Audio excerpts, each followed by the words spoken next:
रांची के ईडी दफ्तर में इंजीनियर वीरेंद्र राम से पूछताछ की जा रही है। ग्रामीण विकास विभाग के चीफ इंजीनियर को पिछले दिनों भ्रष्टाचार के मामले में गिरफ्तार करने के बाद 5 दिन की रिमांड पर लेकर पूछताछ की जा रही है। इस पूछताछ में कई राज खुलकर सामने आ रहे हैं। 5 दिनों के रिमांड के बाद कल से उनसे पूछताछ जारी है। ग्रामीण विकास विभाग के चीफ इंजीनियर वीरेंद्र राम के रांची जेल से पूछताछ के लिए ईडी दफ्तर में ले जाया गया है। गुरुवार को वीरेंद्र राम को अरेस्ट कर ईडी की विशेष अदालत में पेश किया गया था, जिस पर अदालत ने इंजीनियर वीरेंद्र राम से पूछताछ के लिए 5 दिन की रिमांड मंजूर कर ली थी।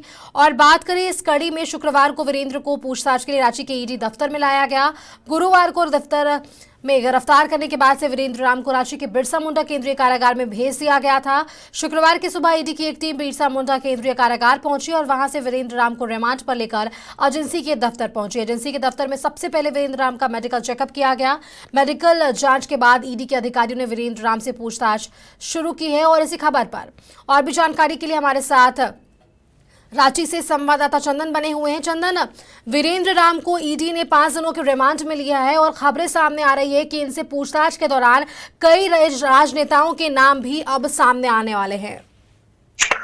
बिल्कुल सुष्मिता, जिस तरीके से हमने पहले ही खबरों में बताया था कि ईडी जो है गिरफ्तार कर चुकी है वीरेंद्र राम को और उसे कोर्ट में पेश करके रिमांड पर लेने की कोशिश करेगी, और उसने ऐसा ही किया। लेकिन ईडी की तरफ से जो 14 दिन की रिमांड मांगी गई थी, लेकिन उसे अभी फिलहाल 5 दिन की रिमांड मिली है। और पहला दिन कल यानी शुक्रवार को ईडी ने रिमांड पर लेकर वीरेंद्र राम से जो काले कमाई की जो कहें कि एक कुबेर का खजाना जो बना के रखे थे, वो उनसे पूछताछ सख्ती से की गई।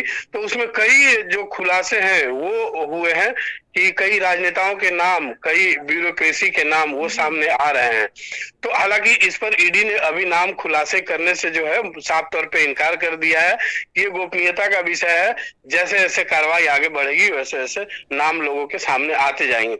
लेकिन सबसे चौंकाने वाली बात यह है कि जिस तरीके से ये धन कुबेर बने हुए थे, इनका ब्यूरोक्रेट्स और राजनेताओं का साठगांठ इतना कहें कि मजबूत था कि इन्हें शिक्षा विभाग में भी चीफ इंजीनियर के तौर पे इन्हें नियुक्त किया गया था, अतिरिक्त प्रभार दिया गया था। वह भी छापेमारी से एक दिन पहले, जिस दिन छापेमारी हुई उस दिन कहें कि इन्हें पदभार ग्रहण करना था, लेकिन छापेमारी के कारण इनकी जो नियुक्ति है उस दौरान रद्द कर दी गई थी। और अब जो है विभागीय कार्रवाई होने की बात आ रही है सामने। संभवतः जिस तरीके से राजनेताओं का जो सामने आ रहा है, नाम सामने आ रहा है, उसमें कहीं ना कहीं बहुत ही जल्द ग्रामीण विकास विभाग के मंत्री आलमगीर आलम को भी पूछताछ के लिए ईडी जो है वो बुला सकती है। तो देखना होगा कि आखिर ईडी के तरफ से किन किन राजनेताओं को या मंत्रियों को या फिर अधिकारियों को कब समन जारी होता है और वो क्या ईडी के दफ्तर के पास हाजिरी लगाते हैं, ईडी के पास हाजिरी लगाते हैं, ये नहीं, यह देखने वाली बात होगी। लेकिन फिलहाल ईडी जांच तेज कर चुकी है और इसके लिए जो वीरेंद्र राम है उनके द्वारा टेंडर में की गई गड़बड़ियां, जितने भी टेंडर हुए, जितने भी काम हुए, उन सब का जो डिटेल है वो विभाग से मंगाया गया है।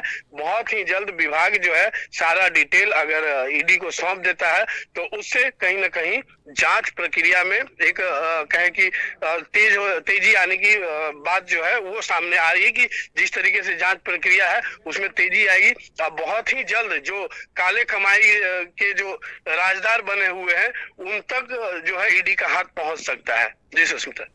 चंदन, आपने कहा कि कई राजनेताओं तक ईडी पहुंच सकती है और हमने पहले भी खबरें चलाई थी प्राथमिकता से, और हमने देखा था कि वीरेंद्र राम को कई बड़े नेताओं का सहयोग भी प्राप्त है।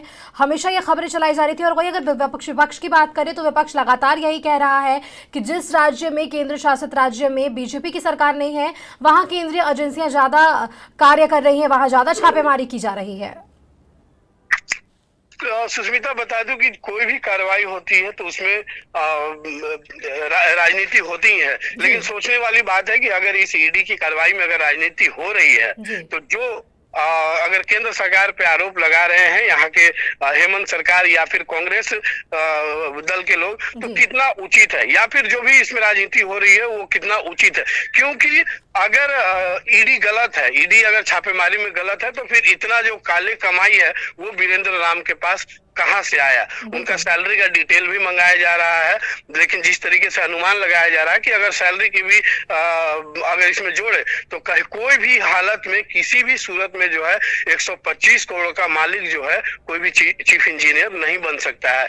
तो इन सब तमाम चीजों पर अगर नजर डाला जाए सुष्मिता, तो कहीं ना कहीं ईडी की जो कार्रवाई है वो बिल्कुल ही गलत नहीं है, क्योंकि राजनीति इसमें भी हो रहा है। क्योंकि सरयू राय जो निर्दलीय विधायक थे जमशेदपुर से हैं, वो उन्होंने कल एक बहुत बड़ा सवाल उठाया है झारखंड सरकार पर। साफ तौर पे कहा है कि जो काम एसीबी को करना चाहिए वह ईडी कर रही है, यानी जो काम राज्य सरकार के एजेंसियों को करना चाहिए वो केंद्र सरकार की एजेंसी कर रही है।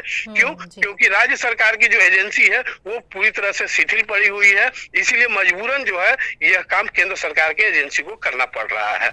तो कहीं ना कहीं जो राजनीति अब इसमें हो रही है वो एक अपनी जगह है, लेकिन ईडी की जो यहाँ कार्रवाई है वो बिल्कुल कहीं इसे गलत नजर नहीं आ रहा है। सुष्मिता, चलिए चंदन, तमाम जानकारी के लिए आपका बहुत बहुत धन्यवाद हमारे साथ जुड़ने के लिए। तो ये थे हमारे साथ रांची से संवाददाता चंदन, जिन्होंने आप तक सटीक जानकारी पहुंचाई। तो रांची के ईडी दफ्तर में इंजीनियर वीरेंद्र राम से पूछताछ की जा रही है। ग्रामीण विकास विभाग के चीफ इंजीनियर को पिछले दिनों भ्रष्टाचार के मामले में गिरफ्तार करने के बाद 5 दिनों के रिमांड पर लेकर उनसे ईडी पूछताछ कर रही है।